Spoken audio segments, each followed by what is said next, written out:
listening to the Poster Boy Podcast. Our mission is to help young entrepreneurs in small-town America start, grow, and manage 21st century businesses. Are you ready? Let's get started. Hey, this is Chad. Hey, and this is Drew. Today we're going to talk about another quote. Chad, what's the quote for today? All right, today's quote is by Jim Rohn. If you are not willing to risk the usual, you will have to settle for the ordinary. You know, that's a great quote. And I'm sure as our listeners will hear today, we've got maybe a few perspectives about this quote. Chad, what's your perspective on this quote? You know, I really think that it's about challenging status quo. It's about going after the less traveled path in life. It seems like it's richer that way. And I'm not talking about wealth. I'm talking about just substance in life. Going after something more aspirational, more challenging, more unorthodox. And maybe we can talk a little bit about some biographies you've written in the past, or you've listened to in the past or read in the past. But I immediately think of people who have done extraordinary things. And as a byproduct of it, they were able to live extraordinary lives. But when the two mix, when what you do is extraordinary, to me, that speaks to me. That says something amazing. You look at the pioneers of the 18 and the 1900s who invented things like maybe little things like electricity or computers. You know, Yeah, the small things. These small things that we call this. You know, those were scientists. Those were tinkerers. They were just, curious about things. And I can name a couple of extraordinary lives. Are there any from your perspective, Chad, that just stick out as extraordinary? Well, I've had the pleasure of meeting some pretty interesting people, and one of the guys that actually owns part of our poster company, his name is Peter Foyo, and he was featured in the book The Secret, the Hero Edition. And Peter he has a very interesting life, but he grew up in the Chicagoland area, and then he ended up building Nextel International in Mexico City, and he built it from himself to 17,000 employees and being the number one performing stock on the NASDAQ for like 2 or 3 years in a row. He really has done some extraordinary things, and being able to be around that really takes me back to this quote. Like, he was willing to risk it all, so he didn't have to settle for ordinary. And it worked out because just of all the energy and efforts that he applied, but he was relentless and never gave up, and ended up building something that, very few people could ever relate to. And even for me today, it's still very difficult sometimes talking with Peter, because his advice is like, it's as if there are no obstacles. That's just kind of how his advice comes. It's like, oh, well, you should just do this. And, while it seems so easy, it sounds so simple, right? But for him to start something out with the level of network he's gotten and, net worth he's been able to build, like, starting anything for him is very easy. But for the rest of the world, like all of us, it's not that easy. And it's a scary path sometimes to go down. But he's quick to remind you, if you follow the herd, you will get the herd outcome. That is a really good perspective too. From where I'm sitting, and this is so not related to business whatsoever, but these quotes were said for many reasons. You look at those who leave high school, and, college is often the obvious next step. It wasn't for me, isn't for many people. And necessarily they have to do something, right? They can settle and lay bricks, roof, work at AT&T, retail side. They could do anything. But those people who say, no, that's not what I want, but rather they travel the world.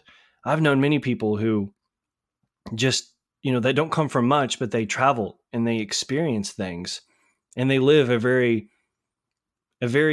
interesting life because they didn't risk the usual. They didn't say, well, society said I had to do this, so I'm going to do this. No, they said, no, I'm not going to do this. Maybe it's a little bit of counterculture. Maybe they just had that excitement. But what I'm getting at is that to build something extraordinary and to be something extraordinary, you have to have perspective. You have to have, and this, this is from just my unique situation. You have to know that there are extraordinary things out there to do and to be those, or to know that there are things out there that haven't yet been accomplished or challenges yet unmet. I don't know. It's an interesting perspective. What is your thought, Jed? I spent the majority of my life being more than ordinary. I grew up in a small town and had a very just normal small town life. And it wasn't until, while I did go to college, I didn't finish college, by the way. But while I was in college, a professor of mine recommended reading the book, now the super famous book, Rich Dad, Poor Dad. And at that point was when I first realized that I was applying the lemming effect, right? I was just following the herd. And the thing is, when you go back to this quote and what it is, what I can assure you is that when you take the ordinary path, your life really, it has a higher probability of lacking purpose. And you end up running through the motions. And I think that's probably one of the most dangerous parts of an existence is we live in a country that allows us to live for purpose. Whereas third world and some of the other the other places in the world that don't, their only purpose is survival. But we have an opportunity to live for purpose. But yet so many people don't take advantage of it just because of fear.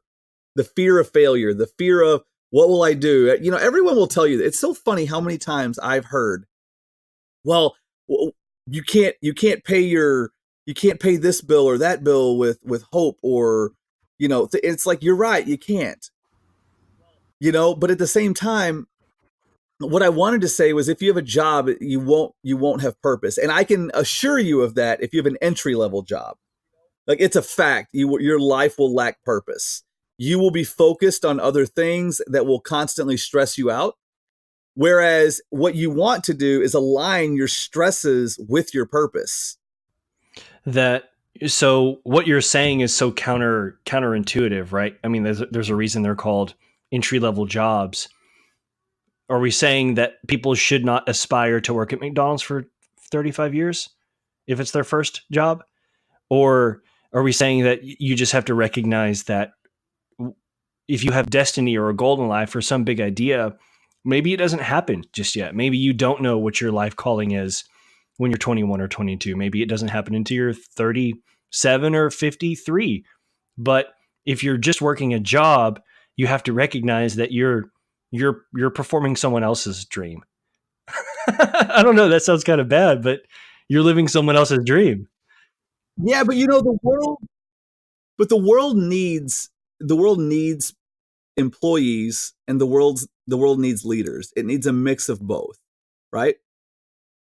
So if we're thinking in this particular direction, do I think anyone aspires to work at McDonald's? No. But I think if you do start out and you enjoy it, you should aspire to purchase a franchise of McDonald's, right? If that's an objective. Like, the real key for life in general is to maximize our time. Okay, so if you're going to work, you want to know that so many people, it's so hard to say, Drew, but going back, like, I'm just thinking right now, all these conversations run through my head that I've had with so many people over the years, like, well, money's not important to me. It's like, I understand. And it doesn't have to be. But there are certain realities for the world in which you live.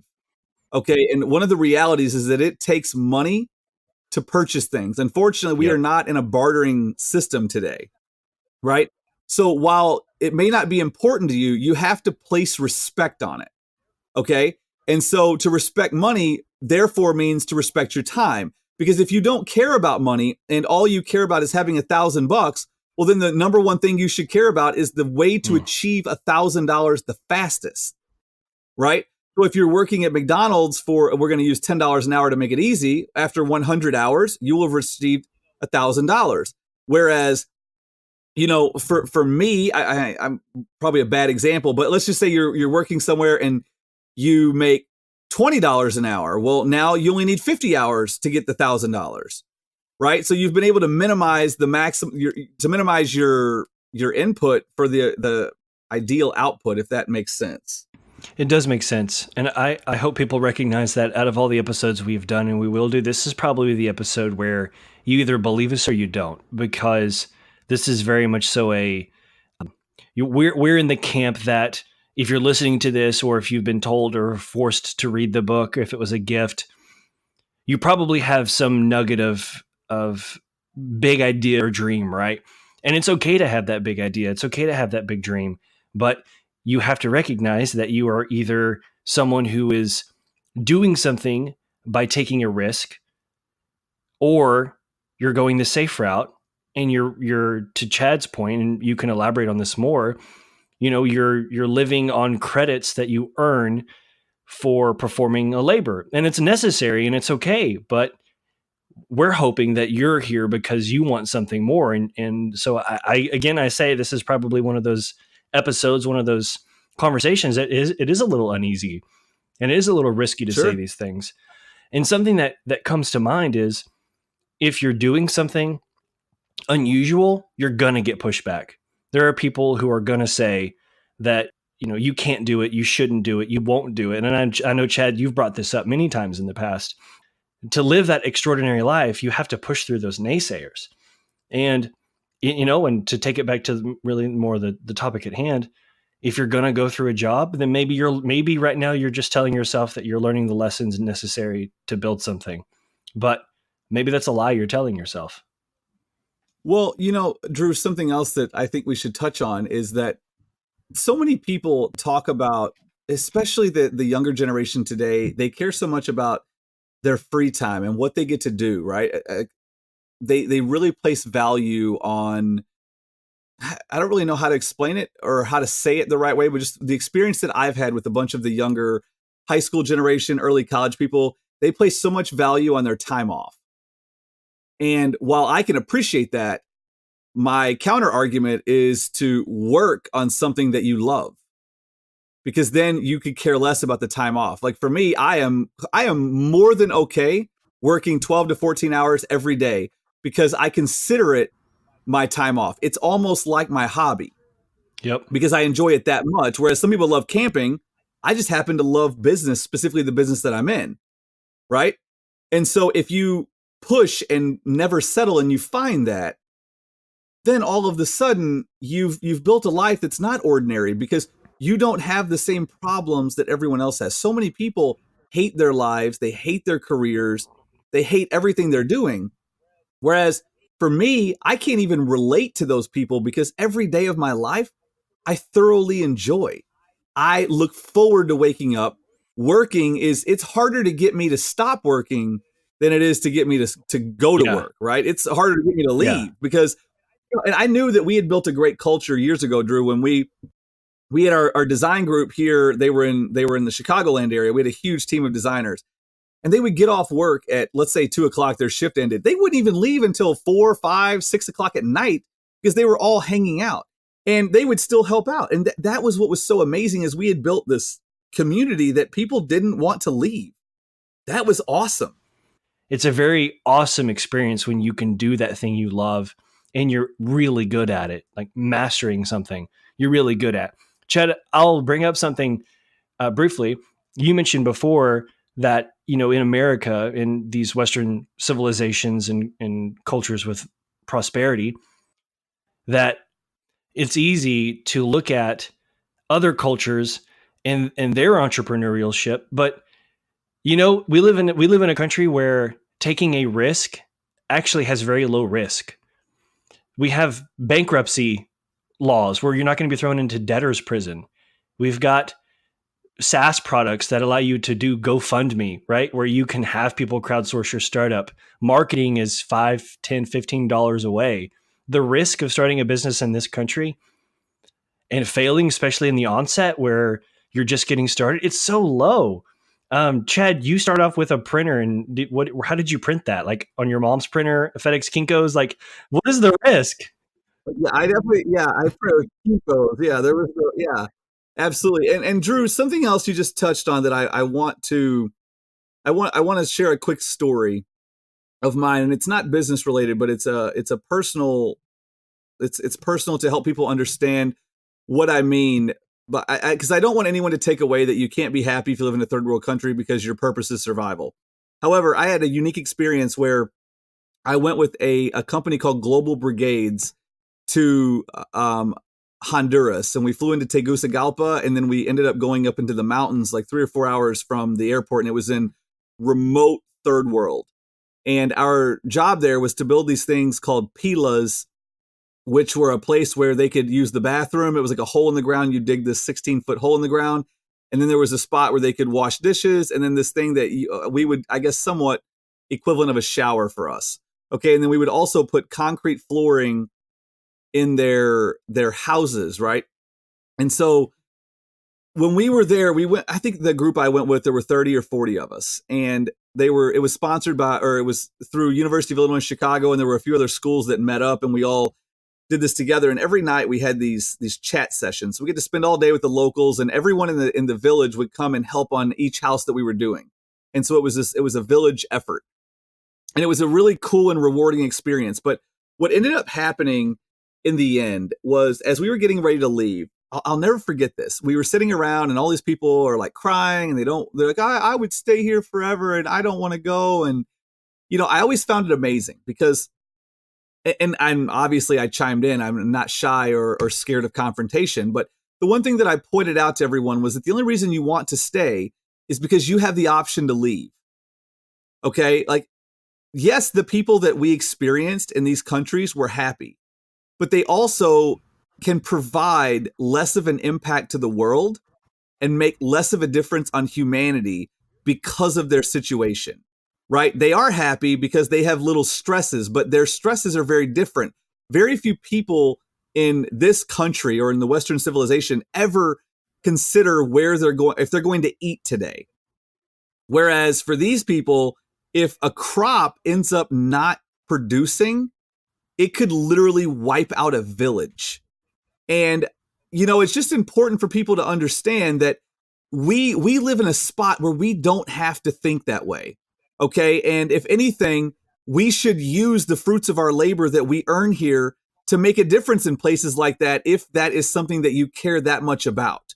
There's so many ways to get involved and to help the world out. And, Drew, we both believe in giving and doing as much as we can. But I just want to make sure that, people realize I'm not knocking or saying you can't be happy in a third world. But what I'm getting at through all of this is that we have the unique opportunity in the history of humanity today to live an extraordinary life. Whereas not every single person on earth was born equally, because we were born in the United States, and that alone is a gift. Whether you like this country or not, it's a gift. We live in a society where we can take risk. You just described a situation where now someone who's on the fence about doing something amazing pretty much is out of excuses at this point. The I can't, or someone said, some people say things all the time. Don't let someone's negativity influence your life, because you hopefully want to be something amazing and something extraordinary. Because what is the alternative to that? What is the alternative to being extraordinary? Normal, mediocrity, complacency.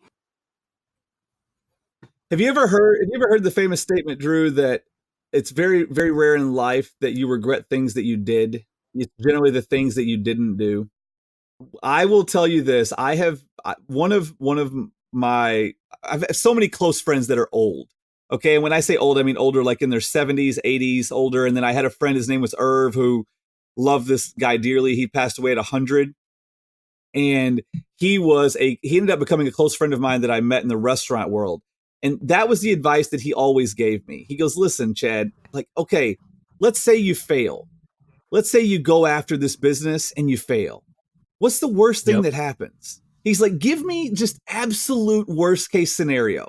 And he goes, okay, so, if your worst case scenario is you damage your credit, you do this, you do that, right? All these little things. He goes, but now give me the best case scenario.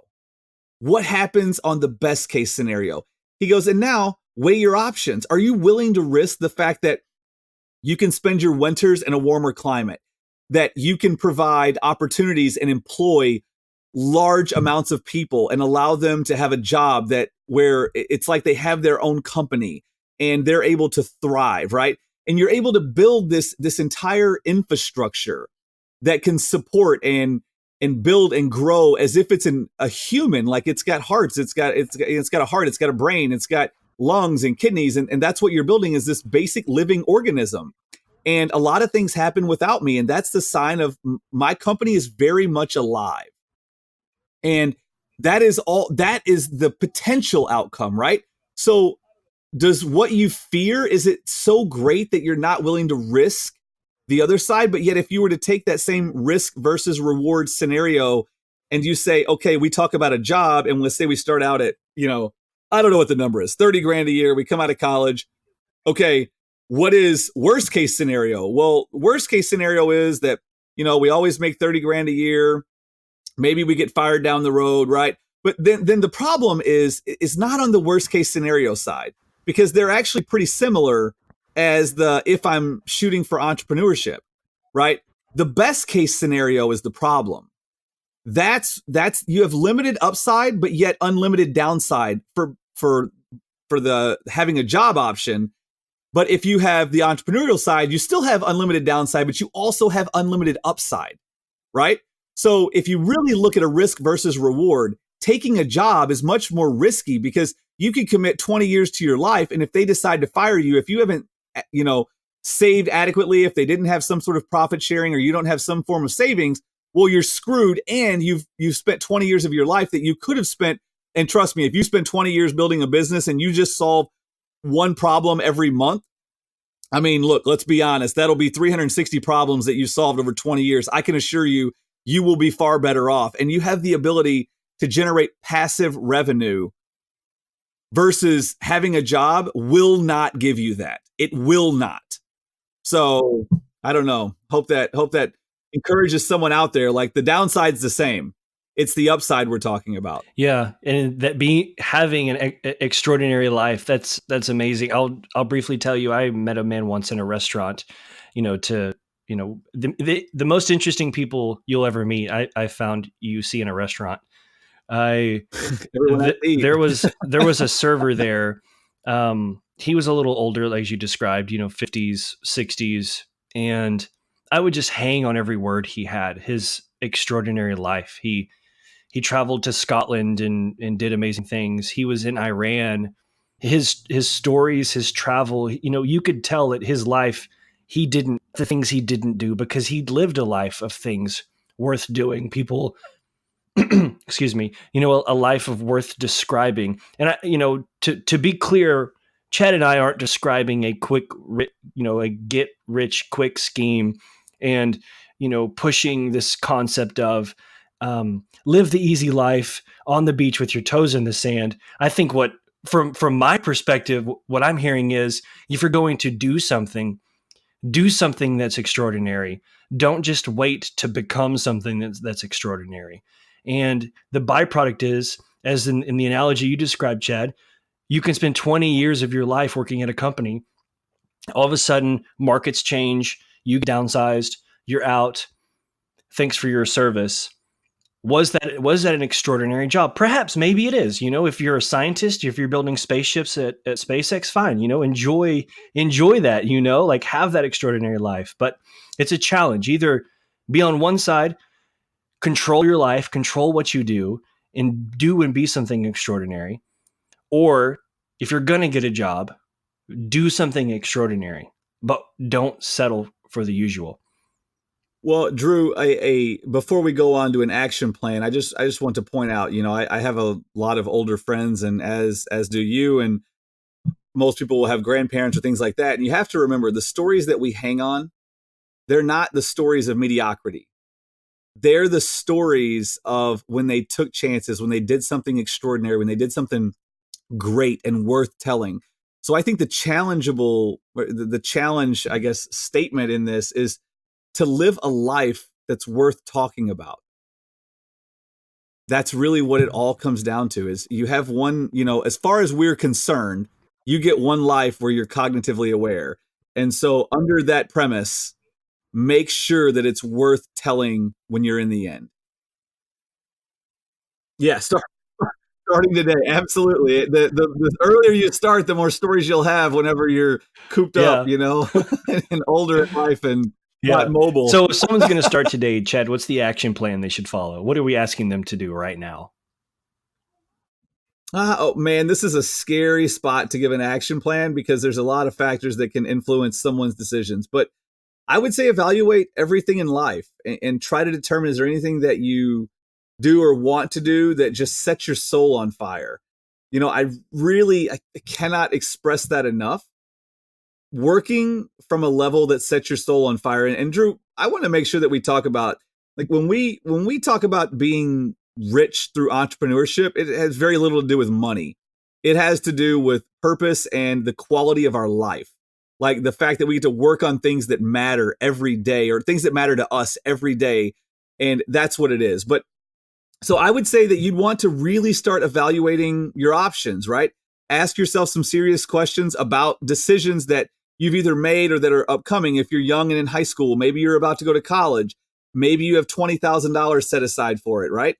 Maybe you consider at that point holding off of college for 1 year and investing this $20,000 into a startup that you've considered to see if you could get it off the ground.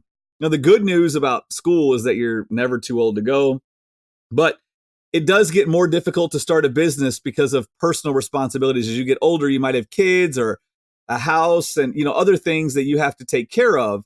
And so while you're young is an opportune time to get going, get out there, take as many chances as you can, fail thousands of times and embrace it. Be okay with it and realize that that's what will create the substance of your life are your failures.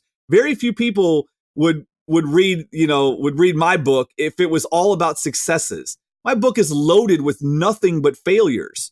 All we did was solve them, and keep failing and then keep solving and keep failing and keep solving. And as a result, we've been able to build, millions of dollars a year in revenue and, over 130 people that work with us, offices in different countries, all because we failed. So you want people to go out and for anyone out there listening, just remember, take a chance. It's okay. Like, even if you fail, evaluate what is worst case scenario. If you lose $20,000 attempting a startup, I can guarantee you one thing, it will suck. That's a fact, but that's not what I was talking about. The thing that I can assure you of is that it will be the best story you've ever had, the best life education you've ever had, and you will be so much smarter the next time you get started. And you probably won't even need that much the next time, or you can probably either get it from investors or borrow it or something, right? But sorry, the real goal, the real action plan is here that you have to start trying to live outside the box. It's obvious if you don't love your life today, if it doesn't set your soul on fire, then you need to get away from Einstein's definition of insanity, which is doing the same thing over and over again, expecting different results, right? So the best line I can leave you with, and it was something that's worked for me personally, is that just remember, when you're uncomfortable, it means you're growing. Oh, that is my favorite quote. I've heard that many times from people, and I always have to retell myself that. Chad, if I could add something to this action plan, it would be maybe a challenge statement. Look at that thing that you're considering as a passion, right? You're on the fence. You love, maybe you've even written down on your yellow legal pad, you've already written down those 10 things you like to do, the things you want out of life.